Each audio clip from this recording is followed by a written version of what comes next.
at Alumni Field, home of the Keene SwampBats, where they get to take on the Upper Valley Nighthawks one last time in the regular season. I'm Ryan Fitzpatrick, and joining me tonight in the booth is Phoebe Winters. Phoebe, how are we doing? We're doing great. It's a little hot out, a little sweaty, but I'm ready for some great baseball. You said it last time, they're going to see each other in the regular season. Nighthawks still hoping to make that playoff push. SwampBats have already clinched a spot. How does that feel going into tonight, knowing that you're already set for more baseball? Yeah, it's interesting with the playoff race underway. Now, all these teams are fighting for it still, especially the Nighthawks in 4th place. But the SwampBats, the only team in the league to only clinch a playoff spot and clinch the #1 seed as well on top of it. So the rest of the season for them is just still playing to win, of course. That's what head coach Sean McKenna said. But it's interesting because everyone's still in this race fighting for their lives, as the Upper Valley Nighthawks are still fighting for it. Absolutely. I mean, I noticed coming into today, seeing the end of the SwampBats BP, Sean McKenna, he's still fired up. It's still an intense environment. They want to win. They're not going to slack off now. It's important to keep the foot on the gas. I mean, you might have clinched playoffs, but you want to show these other teams still fighting for those spots, that you're not just going to go away just because you know you're going into extra baseball. And for the Nighthawks, I mean, they really turned it around in that doubleheader with the North Adams Steeplecats. Were able to split it and hold on to that 4th spot in the division. But time is looming. You got to really crunch, and you got to put up some wins to secure that spot and go into the playoff race. Oh, the playoff race is upon us. Will the Upper Valley Nighthawks stay in the 4th place spot? We'll see.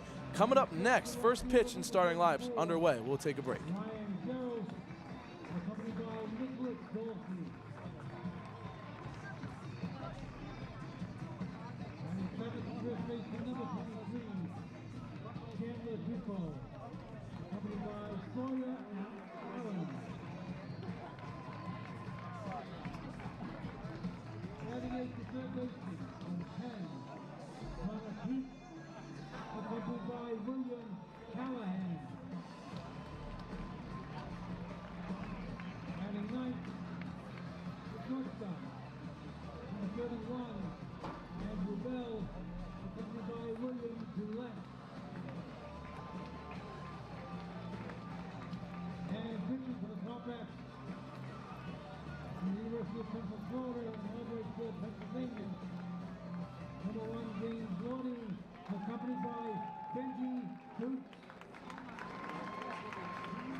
Umpires for tonight's game are Robert Melms behind the plate, with Sam Finn and Don Goller on the bases. This time I draw your attention to the area behind home plate for the singing of our national anthem. This evening being performed by Sarah Flower.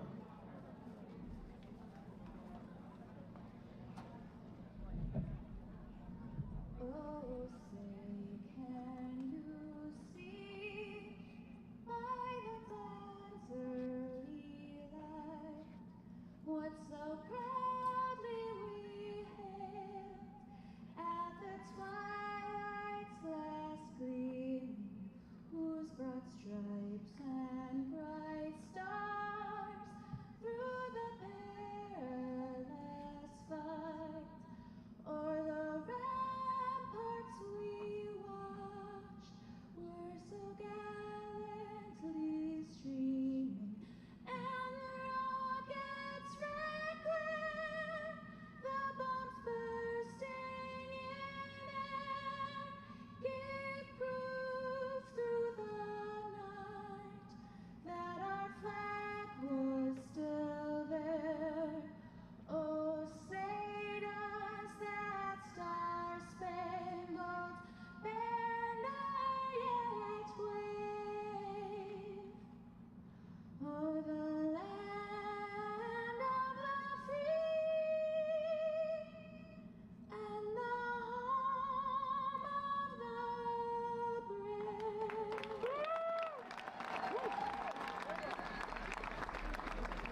The Upper Valley Nighthawks and Keene SwampBats get set to take battle, but before the first pitch, we send it down to our sideline reporter, Andrew Hillsman. Andrew, what you got for us, my guy? Well, Keene fans might remember the winning streak that tied the NECBL record and broke Keene's record 11 in a row in the month of June. But Keene, now they're back at it. 6 in a row for the SwampBats, and they're playing as good as they ever have. They're consistent, they're winning games dominantly, 8-1 in their last game against North Shore. So they're feeling good heading into the postseason. That should bode well. James Lordeye on the mountain today, looking to start the bats off on the right foot, and that hitting attack is as good as anybody in the league. We'll see how it goes against the Upper Valley Nighthawks in the last time these two teams will face off in the regular season. Guys? Thank you very much, Andrew. And yes, the SwampBats on a 6-game winning streak, the longest winning streak in the NECBL right now, looking to continue that role, even when wins might not even matter, Phoebe. As I said, it's important for them to keep their foot on the gas. That's an impressive winning streak. They tied the longest record for the NECBL earlier this summer, but it was the Nighthawks that snapped that streak, so they're looking to snap it again here. The Nighthawks are fired up after winning Game 2 in their doubleheader against the Steeplecats. Kept them alive in the 4th spot of the division, so again, they're trying to make a push for the playoffs, and it starts now. They got to get the ball rolling, especially with a tough week of games ahead of them. Yesterday, their last off day of the regular season, so there's a lot of baseball ahead for them.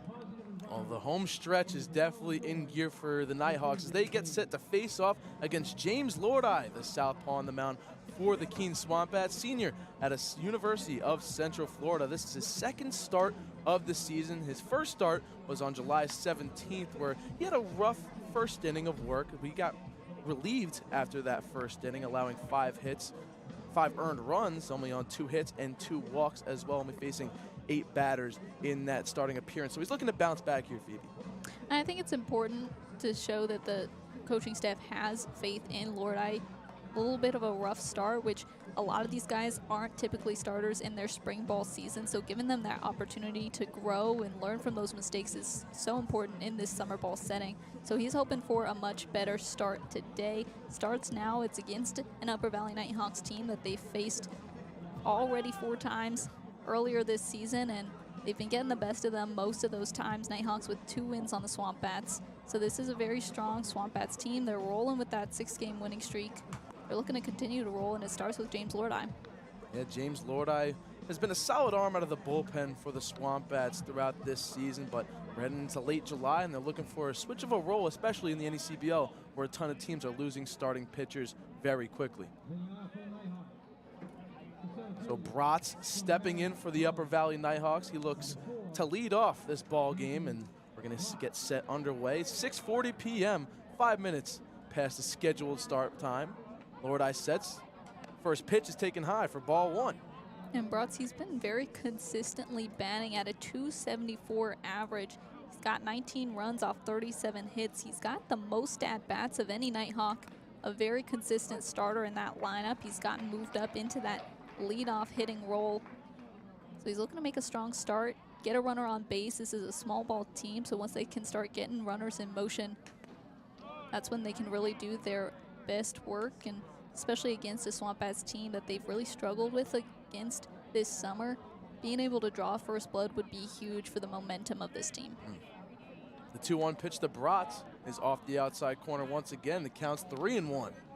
Keene leads 31-23, 4-1 this season.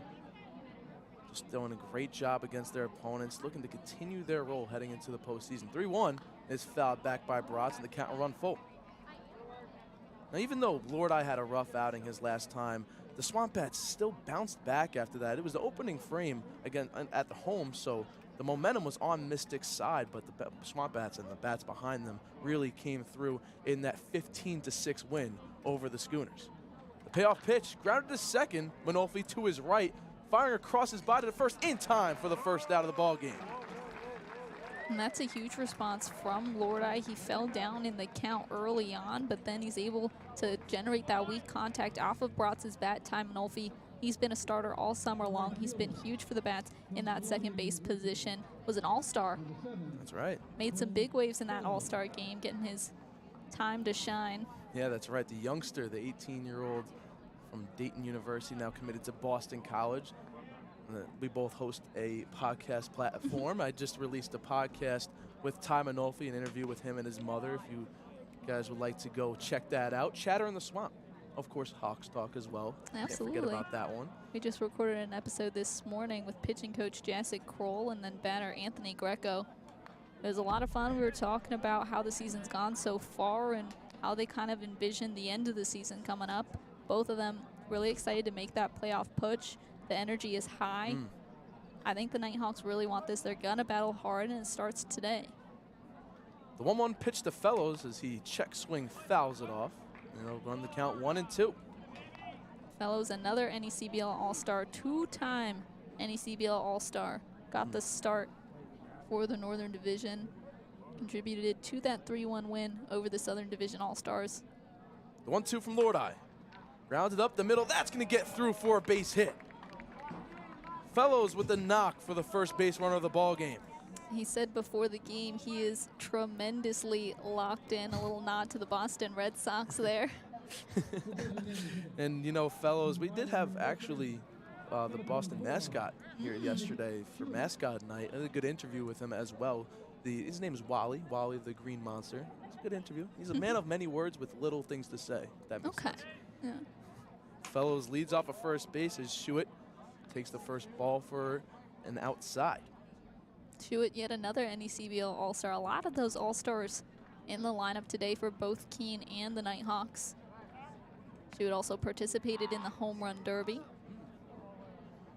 How about Danbury Westerners taking away 3 home run derbies in a row? How That's do they do that? impressive. They get a lot of power hitters over there. Yeah. I think Glenn Green even knew that coming in. No, Green just had a good time out there. He was just swinging in that ballpark. A lot of batters struggled to hit during that home run derby, at least the home runs. Absolutely. It's a deep park. It's not very hitter friendly, which is funny because it was also hosted in Bristol last summer. Also a very deep park, not super hitter friendly. So the home runs, they weren't really getting up there. I mean, Glenn Green won with 6.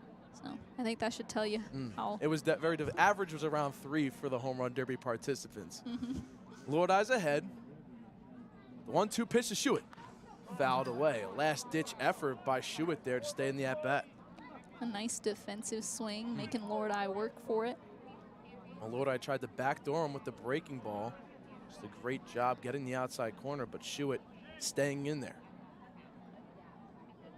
Comes set. The 1-2. Struck him out.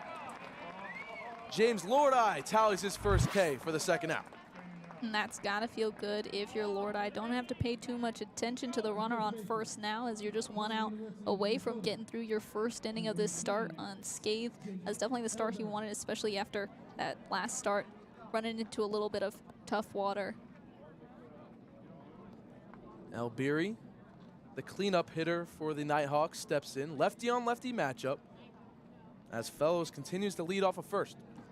And Albiri, one of the newest members of this Nighthawks lineup, comes from the Minnesota Golden Gophers. His dad and his dog Coda are in attendance here today at Keene. Oh, you gotta love that. Is that the puppy right behind the press box? Yeah. Oh, okay. He was a little furry guy. That was cute. And Albiri coming into tonight batting .318. That ball's grounded to the right side. Manolfi has it, fires the first in time, and that will retire the side. So 1 hit for the Nighthawks, but they leave him stranded. We head to the bottom of the first.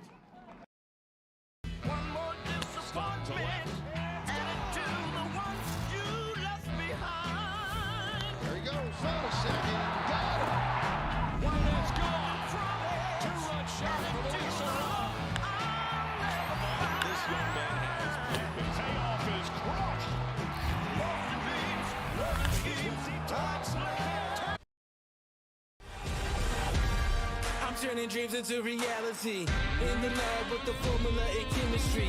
The memories spark and motivate and make the industry shake. We put the balls in the brakes. I'm talking one chance at best, yes. Painting pictures for the culture, keep the brushes fresh. Flip the cover with the drummer, passion never rests. Freedom is a teacher under pressure, now we blessed.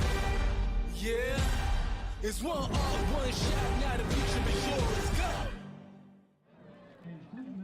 Back here at Alumni Field where the SwampBats get their turn to take their first at-bats in this one. But on the mound for the Upper Valley Nighthawks is Jack Ruditsky. And Raditsky getting the start today after his phenomenal performance in Bristol. One of his best performances of the summer. He came in kind of a high leverage situation, moved the Nighthawks through that fourth inning. He went 4 2/3, shut him out in a game that the Nighthawks were really struggling against the Bristol Blues bats. Bristol ended up taking the win 9-2, but Raditsky was the strongest pitcher that we saw during that game. He was the only one that could really best the bats of the Blues, only allowing 3 hits and again no earned runs. So he's looking to carry that momentum into today's start, getting his first start of the summer. This is a high leverage situation for a pitcher like Raditsky getting his first start. That's right, and especially trusted by the coaching staff after his last outing. He goes 4+ innings. That shows that you can go and deliver that longevity, especially this late in the summer season. First pitch to Manofi is cracked out into center field, going back on it, and not making the grab it bounce on the wall is Bratz. Manofi rounds first. He'll head to second. The throw in gets away, and it's not in time. A leadoff double for Ty Manofi. Well, we mentioned it, the SwampBats not wanting to take their foot off the gas. What an electric start to this first inning for the SwampBats. A leadoff double from Manofi. Manofi not letting Raditsky get settled in, absolutely attacking the first pitch there and driving it to the warning track. That'll bring up Ripken Reese, the SwampBats backstop. He'll be batting second today. Batting third behind him is Jack Herring, then Michael O'Brien, Marshall Lipsy, Ryan Jaros, Chandler Tupou, and then Peak and Bell rounding out that lineup. First pitch to Reese is swung on and missed. Another healthy cut to begin the at-bat. And Reese got his time to shine during the home run derby. I believe right. He knocked in 3. That's right, yes, you got that right. Ripken Reese, around the average, that's right where you want it. Some guys didn't hit any home runs during that outing, so it was very tough. Not an easy ballpark, as we mentioned, but he's been slugging it all day. Also homered in yesterday's outing against the North Shore Navigators. He sent one 105 miles per hour off the bat over the barn. Sheesh. That was his last at bat in this one, so he'll be trying to continue that. Maybe just drive something to the right side, get Manofi over. Takes that pitch low for ball 2. And Reese, again, he's been a consistent starter for the SwampBats all summer long, and at this point in the summer, really important to have those guys that have been around. They know the teams that they're playing, they know the league, they know the culture that you've built here, and they're just ready to get it done. They've been working towards this since June. It's definitely grinds these guys get here right before the season starts. And, who knows, they might get here in the middle of the season, go to meet these players, get a host family. It's not an easy situation to go into, but players really adapt nicely. Absolutely. Talking on the Hawks Talk podcast with Anthony Greco, he said that he felt the new guys were just so important for the culture and the energy going into these final stages. They're fresh arms, they're fresh eyes, and just a lot more energy. They're excited to be here. They're excited to get back into baseball. And I think it's a good balance for those guys that have been here since the start who might be hitting that fatigue stage of just wanting to get it done. Reese fouls the payoff pitch away. Look at our sideline reporter trying to make a play over there. Andrew Hillsman getting up out of his seat, working to his right, just can't get it. Robbed the kids of it, too. No mercy over there by our silent reporter, Hillsman. Manofi leading off a second with nobody out. The payoff pitch to Reese. Rounded to the left side. Manofi will move over to third, but the throw to first is in time, but a productive out, as now a runner is on third with less than 2 away. So a ground out to the shortstop, Terranova, but as you said, productive as it moves Manofi into scoring position. That first run just 90 feet away now, and we've seen from the SwampBats in these contests with the Nighthawks all summer long, they are typically the ones to draw that first blood, and when they do, they absolutely roll with it. It just takes that first run to really get the SwampBats going. That brings up the RBI leader of the SwampBats, and Jack Herring. He flies that one out deep to left field. That looks like it should get a run in, but going foul and dropping, it will not get Manofi, and it'll be strike 1. A nice break for the Nighthawks there. That one dropping foul. You saw left fielder Anthony Greco charging after it. This is the situation the SwampBats love Herring to be up and get out to an early lead. Jack Herring with 31 RBIs on the season, 8 homers, as he supports that .328 batting average.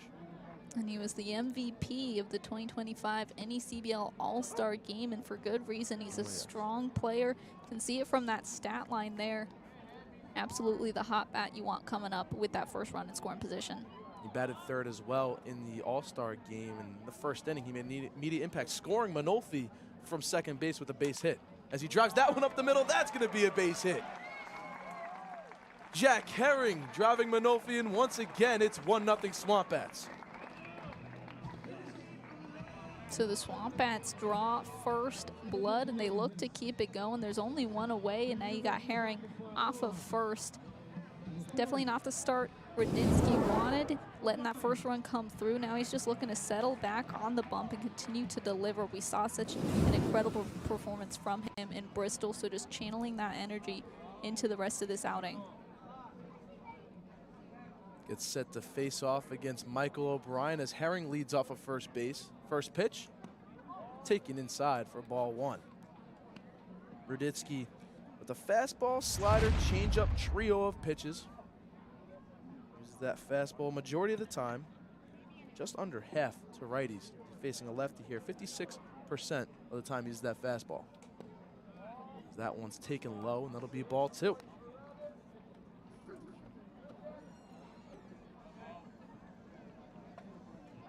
Raditsky falling behind early to O'Brien.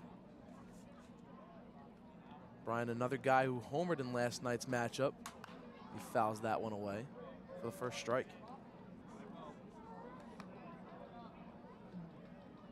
SwampBats defeated the North Shore Navigators 8-1 in a slugfest where 3 home runs were hit last night here at Alumni Field. They look to continue to ride that momentum here with an early lead. The 2-1 pitch. On the low and inside corner. Great pitch from Raditsky. He's thrown to Santiago Ordonez today. Ordonez, another newcomer to the Nighthawks lineup. We've seen him behind the dish about 3 times this summer. He's been incredible, especially during that doubleheader against Martha's Vineyard. Made some incredible saves for Charlie Jones. Strikes out Michael O'Brien there for the second out. A big pitch getting to Chase in the dirt. Good bounce back at bat there for Raditsky. Getting right back into the rhythm of things. Still early on in the first inning. Goes back with the K. Absolutely, that's got to feel good. We mentioned first start of the summer, so even though that first run comes through, if you can continue to deliver at the plate and remain unfazed and just do what you got to do. Grounds it on over to third. Schromer has it. That was the first in time, and that will end the inning. But the SwampBats tack on one as they leave one stranded as well. It's 1-0. We're heading to the second inning. 1-1 on 2 hits, 2 errors, 1 man left on base.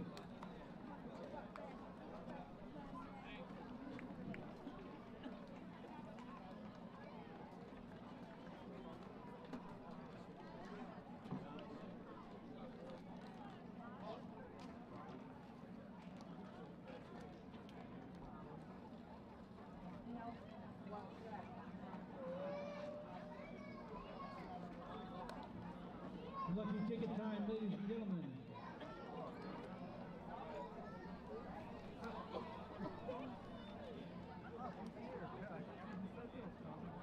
SwampBats Stolen Camp chair from Fraser & Sons, located in Swansea, just south of Keene. Family owned and operated for 75 years, carrying quality furniture for every room of your home. This is a red ticket. Back here at Alumni Field where the SwampBats lead the Nighthawks 1-0. We have Trummer, Dieguez, and Greco leading off for the Nighthawks. And look at there. That looks like a nice little dog over there. I think that was the dog you were talking about before. Coda? Coda was down the third baseline. Yeah. The camera was just on him a second ago. Some kids getting to play in the ballpark as their team has an early lead. And it's nice coming to the ballpark to a team that's hot, ready to handle an amazing atmosphere like Keene. Absolutely. I gotta say, every time we come to Keene, I'm always impressed by the atmosphere that you guys have built here. You've got a lot of support from the community. You got a great stadium here. A lot of open space, and they're here for a good baseball game. It's already off to a good start. Yeah. Especially on a hot day like this. I mean, remember that heat wave we had earlier on back in June? That was a rough one as well. But fans are coming out to this one, even though the heat is on for sure. I will say I am more of a fan of the heat than the cold. So that heat wave felt a little bit more like a Virginia summer to me, but there you go. coming in, bus ride, the AC was a little bit lacking in the back of the bus. Really?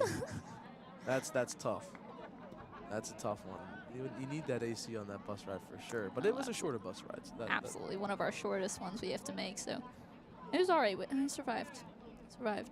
Lodi sets the 0-2. Fastball up and out of the zone for ball 1. And he's thrown to Traumer, who's been 258. He's got 8 runs off 16 hits.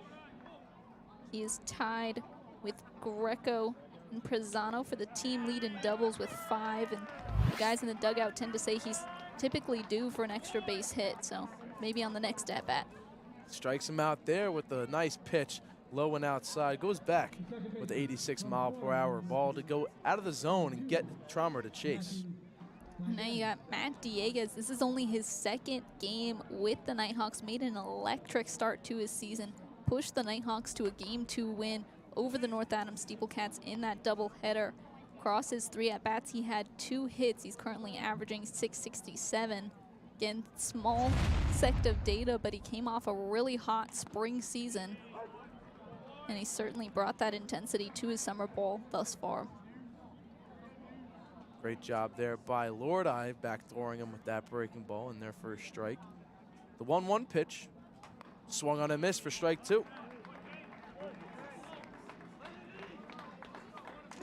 Bounce back inning for the Nighthawks. Just surrendering 1 run in the bottom of the first. Lodi sets the 1-2. Fastball taken high for ball 2. And again, if you're the Nighthawks, I think the most important step here is to respond to the SwampBats. We've seen how quickly they can start to roll with the offense.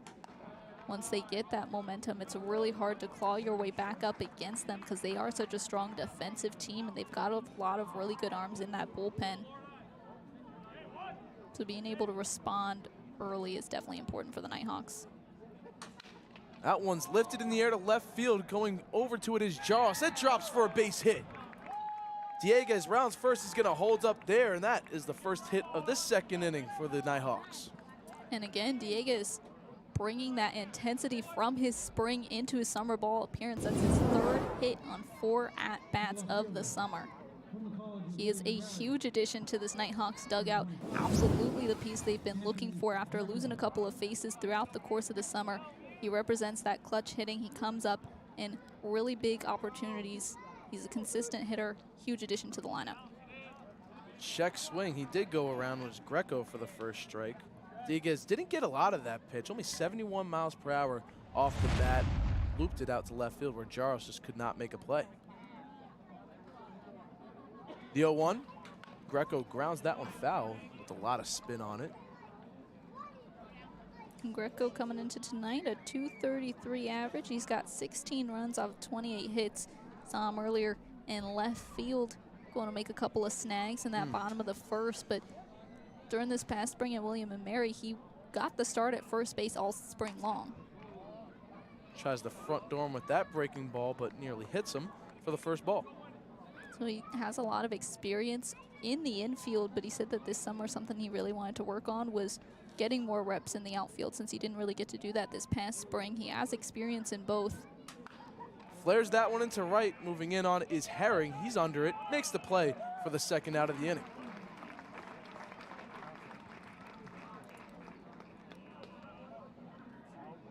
So another ball getting off the end of the bat. Only 70 miles per hour, but that one just couldn't find any grass as it was right to Herring. Now, be a lot less opportunity to score that runner from first here with 2 gone. Santiago Ordonez from the University of North Florida. He's another relatively new addition to this lineup. Looking to come up big for the Nighthawks here. As their backstop grounds that one down the 3rd baseline. Be called foul. Robert Melms behind the plate, being very verbal about that one. He's the home plate umpire. Sam Finn and Don Goller out in the field umpiring this ball game.